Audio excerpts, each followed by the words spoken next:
This happened in the summer of 2010, when I was just entering my teenage years. My family took a trip to a really nice hotel in the city.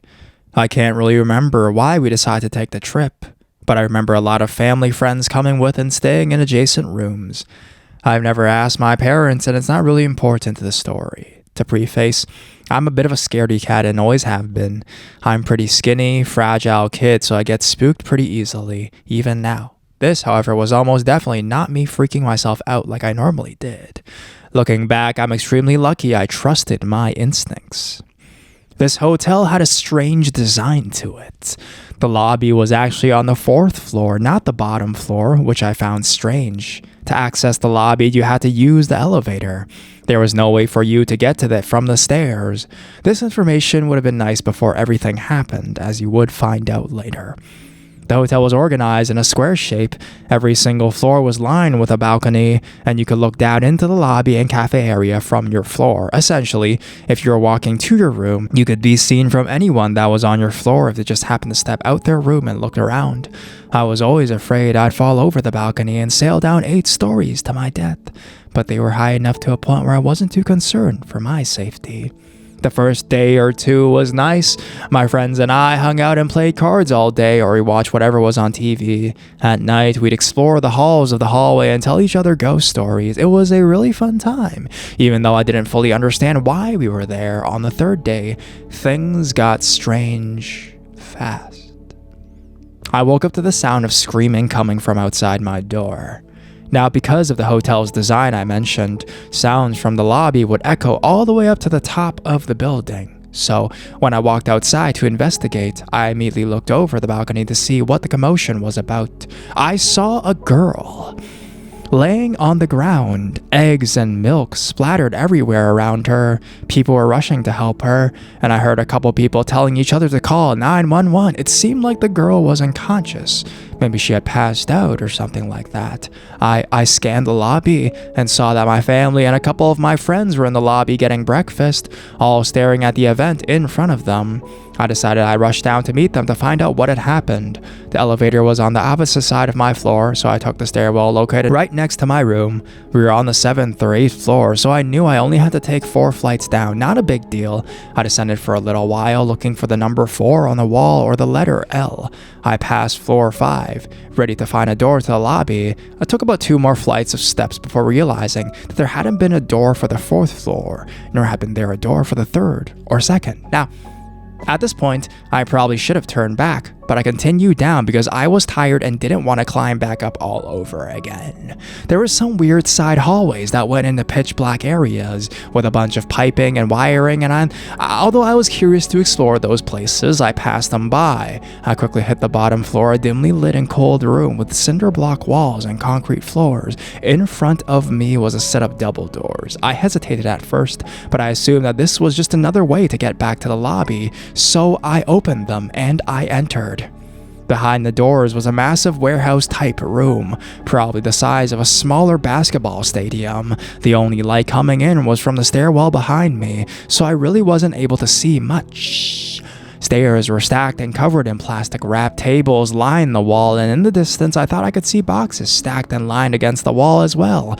It was probably the storage room for the hotel. I looked around and saw an elevator in the back of the room, so I made my way towards it. I closed the door to the stairwell and began to walk in the dim light. The room was super muggy and dusty, and it seemed like nobody had been there for a long time. As I got closer to the elevator, I noticed it was a little bigger than the elevators in the lobby and other floors. I pressed the up button but got no response. There was a card swiper next to the button. Must have been for employees only, I thought. I turned back towards the stairwell doors, making my way past the chairs and tables along the wall. When I got to the door, I gave it a tug. Locked, of course. This is where things started to hit me, and I realized I was stuck in the dark, dusty basement of a hotel. I did not have a phone because my parents wouldn't let me get one until I graduated middle school, so I could not call anyone to help me. Everyone likely assured I was still asleep in my room, so I began to freak out, believing that nobody was going to look for me. I searched around the warehouse, looking for any other ways out. Some areas of the place were better lit than others, so I looked around in areas I could see first before starting on the darker side of the room. There was one other set of doors that I found, but it happened to be locked as well. I began to cry, scared that nobody would ever find me in this darkness, in this basement. I swear it felt like hours, but I think only a handful of minutes passed before I heard the door creak open. It wasn't the door from the stairwell, rather, the second door I had found. A slim, middle-aged man in a lab coat came out of the doors.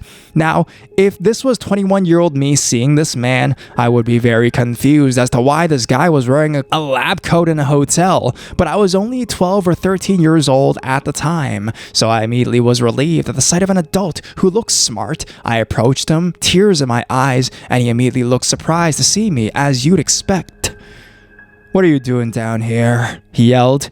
"I got lost on my way down to the lobby, and I've been locked in here. Do you have a key?" I was shaking, eager to get out of there. He didn't answer my key question, but instead he said, "I know a way out of here. Follow me." He began to walk towards the door with a stairwell, and I followed, relieved that someone had finally come to save me. We approached the doors, and I began to reach for the handle, but he continued walking. Isn't it right here?" I asked him. I will never forget the look on his face when I said that. He looked nervous, and though it was dim, I could see sweat glistening from his forehead and behind his glasses. "No, this way," he said sternly. I continued to follow him, but now was nervous myself.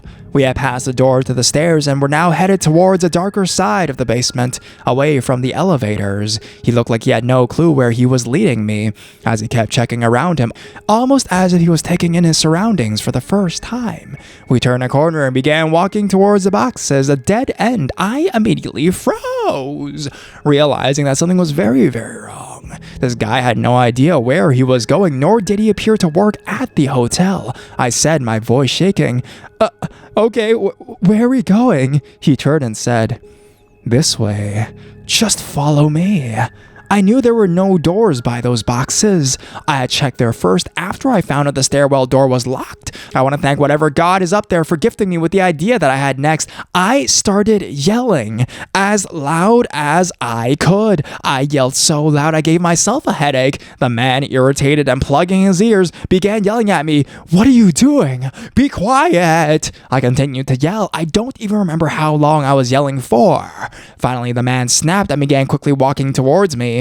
I went in a full sprint towards the stairwell doors, hoping to God they'd somehow be magically open. He did not run after me. He walked sternly behind me, muttering things like "stupid fucker" and other kind of compliments. I was about 5 feet from the door when somebody burst through, my savior, a hotel janitor who had heard the screaming from the stairwell. He saw the whole situation, me and some random guy in a lab coat in a locked basement, and immediately told me to get behind him. The janitor asked me who the man was. I said I had no idea, that he had come through the door on the other side of the room, and I pointed to the door. The janitor quickly radioed in to the desk that he had found a child in the basement, and quietly, so that I would not hear, he said, "This man came from outside. Get security," or something like that. The man in the lab coat started to argue with the janitor, claiming he was simply looking for a bathroom. That janitor clearly was not buying the whole situation and kept saying things like, "Wait till security gets here and talk to them about it." I was standing beside him this whole time, trying to take in what was happening, confused out of my mind. Eventually, an employee from the front desk arrived and took me back up the steps to the lobby, where I met with my family, who surprisingly had no idea at all that I was even missing. I told them the whole story, crying and shaking the whole time, and they hugged me tightly, thanking the employee over and over again for their help. I never got to thank that janitor, though. Looking back now, I have absolutely no clue what that man was doing in the basement. I don't have any information as to what happened afterwards or who he was. I know for a fact that the incident with the girl in the lobby was, I think, unrelated. Something about low blood sugar, not sure. I thought about that a lot. And especially that day. And the only explanation I can put it together is that the door I had found in the basement led to the streets of those cities where he must have wandered in from. I have no clue what his intentions were, why he was wearing a lab coat, or why he chose to pretend to know a way out. To be frank, this could have just been a huge misunderstanding of some sorts, and I just chose a really bad time to get lost. But all I know for sure is that I hadn't screamed my lungs out. I might not have been telling the story the same way, or even at all. So, strange man in a lab coat wandering around a dark, dusty hotel basement. Let's not meet.